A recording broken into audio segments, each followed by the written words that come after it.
Factory life in general is very difficult for each factory worker. Many men and many families had to send their children and their wives into factories because they could not support themselves alone with just the husband's pay. The, the payment and of the factory is very low, and the workers received no benefits.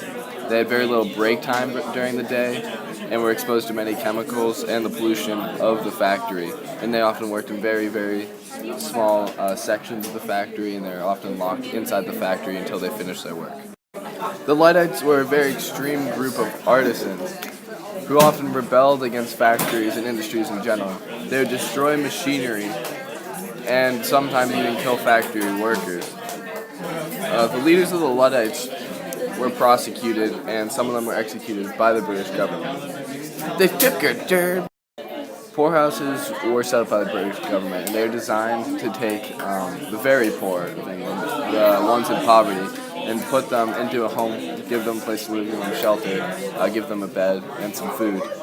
And these houses were in very poor conditions. They were always overpopulated and often had diseases running through them because people lived in close proximity to each other.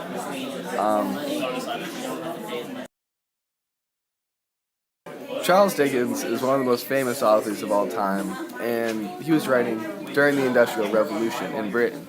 Now, Charles Dickens grew up in a very poor family, and when he was a boy, he would work in a factory, and he was used to all the terrible procedures that were done in factories, and the lives that were lived in the factories, and how poor conditions there were. So lots of his writings were influenced off of this, and like his story Oliver Twist is about a boy who works in a factory, and it's sort of autobiographical, but it has other properties to it.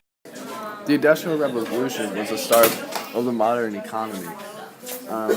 This is really the first time that citizens needed a ton of goods and services in the community. And it was the first time a new group of investors, and businesses, and managers became part of the community and attributed to businesses separately. One of the major differences in the Industrial Revolution is that most people who were farmers and peasants had worked in agriculture, but now that life was transitioning into manufacturing and moving into the city, we saw a lot of people moving from farmland and out of the middle of nowhere, rural places and little villages into large industrial cities.